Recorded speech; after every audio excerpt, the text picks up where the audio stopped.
I got it upside down. Of course I do. Peed all over the floor. These crack. Pretty broken these days. And you can go 2.5 inches in, you're good. If you only go about an inch in, you'd probably have it cut off. I hope it's not broke off.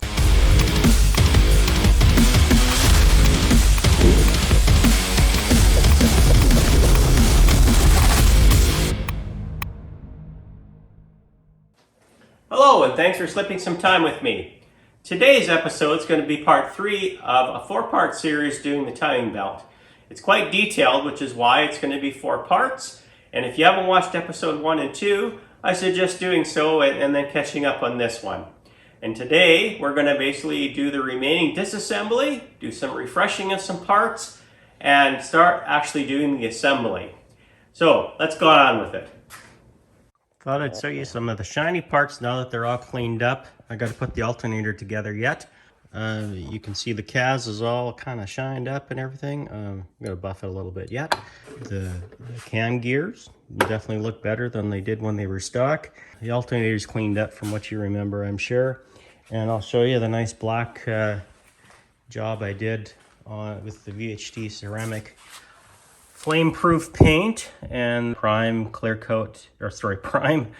And then I put the high heat flat black on, and then I put the high heat or the flame-proof clear coat. Here's the cam angle sensor. So I'm gonna replace the O-ring. This one's kind of dry, and it's probably good to do if you after a few mileage, and if you got it out. They don't cost a lot. I just get it from Mitsubishi. Before I put this on, I always actually coat it with some motor oil. Just help slide it on and seal it. Put a thin film of that, and that's what I'm going to do. And then I'll go put it back in its place. I should show you too on this crank angle sensor when you put it on. So, and I can show you in the manual as well. It kind of, if you want to read that too. But I'll tell you what it is. You can see in here there's a little indentation, obviously a line there too, and right there's a little dot indented as well. You can actually put these on backwards, and that obviously isn't going to work out too well on your timing if you do that. When things are all the timing marks are top dead center that you need them, so make sure you got that proper when you take this out, and then when you put it back, you just basically turn that into so it's lined up. And I'm just gonna show you. I got to put the O-ring back on yet anyway, but where you can see on the car here, right here, I don't know if you can see, yeah. So it's just gonna line up where that is into there. Basically, I got it upside down. Of course I do. Let's try and do this right for you. I'm trying to do this with one hand and try to focus. New to me for sure. And then you just slide it on, but I'm not going to do it because I got to put the O-ring on yet. So that's just how you do it. So make sure that focus it in is lined up before you put it in, so you don't have it 180 degrees out of phase. I got it on here, as you can see, and you're gonna notice, obviously don't forget to plug it in. I got to do that yet. You can see how this can adjust, and that's going to be when you do your base timing, which I'll do that a little later. Obviously can't do that until I get the timing belt on and fire it up. And when I get there, I will show you that as well. For now, I just I put it on the center, and then I just kind of keep the bolts loose so I can set it. A lot of times it's not too far off from center. If it's way off, don't worry about it from center as long as you get it timed properly. It's fine. If you can't get it adjusted properly, then something isn't right. This motor mount, ties to the motor mount to the body here, to the engine. I'm going to take that out and freshen it up. I'm going to probably blast it and paint it while I'm in here. I'm going to take, and I'm going to take, come on, focus, this aluminum plate off and clean it up as well while it's in there. What I got to do too is that's connected to the outer pulley here. And there's also the tensioner pulley here as well. Get out of the way. But I'm changing these out. Recommend, you don't have to do it every time. I like to change timing belts every 50,000 kilometers, or that's around 30,000 miles, I guess. Depends on the engine. This one's going to be seeing a lot of action because it's high horsepower, so probably do it more often possibly. But I would say on your second timing belt change from there, every second one, change these out because these can do a lot of damage, and they do see a lot of revolutions, and they've been known to go as well. So change those out. Obviously, you don't need to clean things up like my OCD is doing, but we want to make this perfect engine bay is the goal here. All right, I've got, I took the water pump off. I took that motor mount off the block, which I also took off the tensioner pulley and the idler pulley. And I also took off the automatic hydraulic tensioner. Probably most of you will, if not all of you, will know this already because you've done water pumps. Most people have if they're watching this. But in case you haven't, when you remove that water pump, you're going to have a lot of coolant probably come through. Some people blow it out before they do anything. I just let her go. It's whatever you want, and then I just clean up the mess. You can see here, a lot of times there's gasket material here. A lot of people use sealant on top of it because you don't want this to leak after you do it. I'll probably use gasket sealer too for water pumps use specifically, and clean this up before I do that, including the surface rust that's on there for a little bit of corrosion. Again, try not to, you'll figure out, I'll show you exactly how that oil pump sprocket needs to be lined up at the time mark in case you moved it. Try not to move it, but even I just check it anyway because I'm just, again, OCD about that. I don't want everything to be perfect. I'll show you the mess. As you can see, it peed all over the floor. Not tons, but it does seem to gush out, but that's fine. These are all the parts. It's best if you just keep all the bolts and nuts. There's only one nut, I think. It's right here, actually. Because there are different lengths of bolts depending where you're going. Now this didn't have any bolts because it sits basically like that behind it. The water pump itself, the bolts have different sizes as well because of how much depth there is here. Except this one, I actually got to check because I think that's longer than it normally is, but I got to check that. Another way that I always just reference is that when I put them all in, what's protruding out, they all should be the same protrusion out. And that takes into account, and that's the idea of why they're different sizes because of what they're against here on the water pump itself. This water pump, it's definitely seen better days. It does turn okay and it wasn't leaking, but definitely some corrosion in there, and that's not unusual. It's weird because of the, not usually my gaskets come out in chunks and then they're stuck to the block, but this one came out pretty easy. Anyway, we're going to replace this. That's obviously for the alternator itself. And yeah, so those are the pieces. Okay, for those that have the balance shaft belt, or the B belt, which is actually, there'll be a gear here. It'll go on this to here. You have to remove this bolt that's off the crank. It's very, very tight and it'll move. You need something to stabilize it so it doesn't move. And you don't want it to move because you could get bent valves. So what I've got is, everyone's got their own method. I use this little jig I made. You can see how it'll when I'm done, it'll line up with those two bolts. And then I use one of the oil filter housing bolts. I'll take it out. I've never had any trouble doing that and leaking after, so I do that, and then that allows it to not to move. I usually take this off with an air impact wrench. That's usually the easiest way. If you don't have one of those though, you're going to need some kind of swing bar or something to take it off. I actually want to take it off anyway because I want to clean this up, plus I'm replacing this bolt with a nice bolt. And sometimes you got to be careful too that these crack. I've had them crack up and you got to replace them. They crack actually usually right where these bolt holes are, and it's pretty thin wall in there, right where that, where the opposite of the tooth there is. I've seen those cracked, and That's a pretty important sprocket, so I would replace it. I wouldn't even mess around with that. There it is installed. I know I told you about it being cracked. Usually this sprocket cracked, and it's usually right where the bolts go in here for your dampener. I didn't realize on this one, but it's actually, I'm glad it's there to show you. You can see this little flange where this washer, big washer sits in. It's broken. It's kind of broke off. There it is, but it should be all going all the way around. That's not a big deal. It doesn't really cause any problems if it breaks off. If it's all broke off, you want to try and have this completely centered. So if it's a little broke off, you can still get this pretty center. It's not a problem. So I wouldn't worry about that.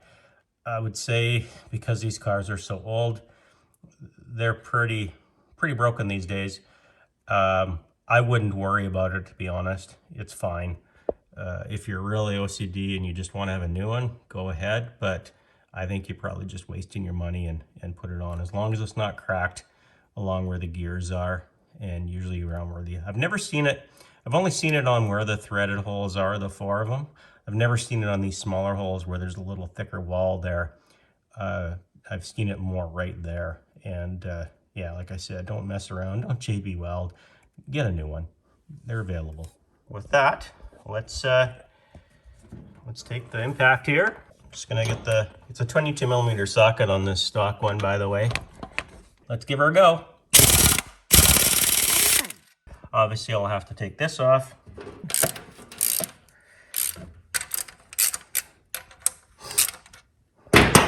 Take it all off. You can see my timing mark is still right there. You can see it is still pointed properly. I'm gonna clean this up, as I said, so that's why I'm taking this off right now. But I may as well show you what it's like. You can tell I've got this all messed up right now. I'll get that straightened out and show you how to do that too. For those that aren't sure, you're gonna need this later when you torque the other one up, by the way. So I usually just leave that bolt kind of there and hang this down and then use it later. So there, see, it just kind of slides off. I never needed pullers for these. Notice it's keyed. That's important, obviously. So we'll just put that down there. This is normally aluminum looking. It definitely needs cleaning up. I don't like that at all. I'll take that off. Remember too that this actually has a way, you see it's beveled. So the bevel has to go towards outwards. You don't want to get this backwards either. That's important as well. And this is for the B-belt. We're not going to touch that. We're just going to leave it there. Well, I guess we can take it off to show you. It comes off too. Unless I'm going to clean it, maybe I'll take it off. And notice it's all keyed, which is fine. Yeah, let's clean that up. There. Now I cleaned up a lot of it already. I got to clean that off. Like I said, the surface for the water pump there, I'm going to clean that kind of mess up there too. And I'll show you what it looks like after I clean it up. If I really wanted to clean it up really good, I could obviously take that off, but I'm pretty good at shooting stuff in there and kind of messing it up with a toothbrush. I've got some parts to sandblast too, I think, right now as I clean them up. I'm gonna blast these. Obviously, it's pretty obvious why I need to blast them. I have cleaned the oil off them before I blast them, not entirely. Obviously, if you put oil, leave the oil on, it's harder to sandblast, plus it contaminates your media. A little oil, you're never going to get it off. That's what's nice about sandblasting. It dries it all out. And then I actually just use isopropanol alcohol after if I'm going to paint it, which I will. All these, I'll clear coat the aluminum. I'm going to leave that. I'm not going to color it. And then obviously these, I won't paint the unpainted sides that go on the block and stuff. So when we put this back together, we do need to grease right here where that swings here, pivots. Here's all the pieces that are blasted now. I'm gonna clear coat some, I'm gonna prime some. So these two I'm gonna prime. I'm gonna tape up a few things too. And the rest I'm just gonna clear coat. They're aluminum. I have the surface all cleaned up, ready to put the water pump on when I do. Just so you know what I use a fine wire a wheel just on a drill. You can use it on an air tool as well. Some people who don't have such access can use like a Scotch pad or steel wool. I find those just leave a lot of mess too, but whatever you got, if you use those, then use maybe a razor blade to get any gasket material off. You can see this has some, a bit of erosion there just from rust that I've taken off a little bit, but it'll be fine. Where the gasket goes will be fine. And I also use some water pump sealer around the gasket as well. You don't want to have this leak at all. You obviously can see that to get the water pump out, you got to take all the timing off, and that sucks if you got to do that. I have everything all cleaned up and ready to put the stuff back together. So I'm getting ready to put the water pump in. Again, make sure that this is clean. I also take some isopropanol after to make sure there's no oils on it, just to help gasket sealer seal. So that's going to be the next step. There's a picture of here the bolts and the lengths and the torque settings if you guys want that for your records if you're doing this particular car. Again, every car is different. We'll try a different angle and see how this works out. I'm going to put the new parts. Some of them are pretty shiny now. I guess I never showed you some of the finishing products of when I sandblasted them, and I painted some stuff and clear coated, but you'll see it now.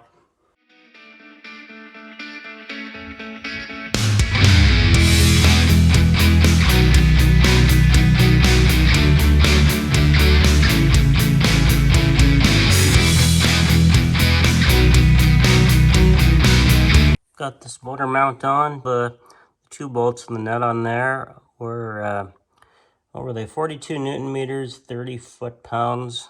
If you want to know the torque on those. I'm sure you remember these when I took them off. And remember they're keyed. A little bit of flange here with the hollow indent here goes to the back. So the open gear to the front. And you probably remember that plate that was supposed to look like aluminum. Well, it does again. I got a little grease on it there. I'm gonna take off. Actually, I just noticed from my fingers right there, but I'll take that off. That'll come off. And then we got the sprocket, and remember the flat side goes to the inside, and this again, I went through why that's broken, or it breaks, but it's fine, and that goes to the front. All right, now we're going to put on a new crank bolt. A reminder that I had this tool back on to torque it up here. I've torqued it to 140, so we're good to go on that. Now I'm going to show you how to make sure you've got this oil pump sprocket here correctly in phase that you need, because you can actually have it the opposite way it needs to be. If you see, there is a bolt. You see a bolt right there. I can't get my hand in there too, but it's right under the starter. It's kind of what's it attached to? Well, it's attached to nothing. It's just a hole in the block that you get access to, and I'll show you when you take that off what you need to do to make sure that sprocket is properly in the right timing mark. These here, just going to show you on here, are the 2 silent shafts, just to help eliminate vibration on the inline 4-cylinder. Normally, people will remove this balance shaft because it's a lot easier to do. This one is actually tied to your oil pump, as you can see in here. This has been cut, I believe. There can be a stub shaft that people put in. This car appears to have that cut, so there's no worry about having this out of phase. Basically, don't have to worry about the timing. I'm going to put the timing mark where it needs to be, but if you have this, what you do, I'm going to find where it shows you. I'm just going to mark that page. When you put a screwdriver in here, you can actually read it there too, but basically if you can put a screwdriver in and it goes, and you're on the mark on your sprocket, and you can go 2.5 inches in, you're good.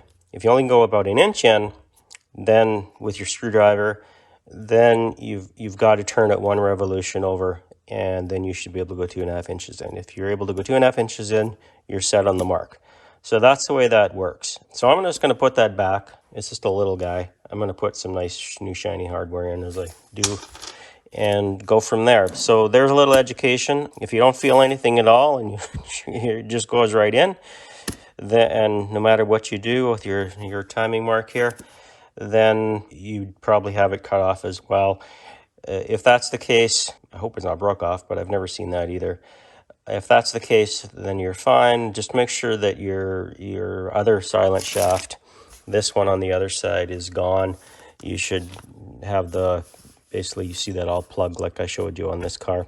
It's probably good. If that shaft is still in there, and then you can't find this one when you put your screwdriver in, that's kind of, there's something really wrong there. If that's the case, somebody did something really weird, I would say. Never would have suspect that. You're going to have to do further investigation, maybe take your oil pan off and have a look, see what's under there. Well, I hope you enjoyed that. This is where we're going to end this episode. And in part 4, we're going to continue on. We're going to finally get everything put back together. And the timing belt will actually be moving in the car, and we'll show you how to do the timing. So I hope you're looking forward to that as well. So to make sure you don't miss it, make sure you subscribe, and also subscribe to see all the other videos that I put out there. I think you'll like them if you like this one. I also thank you for all the support that you guys have given me so far. It's been really good, and it really motivates me to even make more videos, of course. So thanks for that. And most importantly, enjoy every day and always make it right.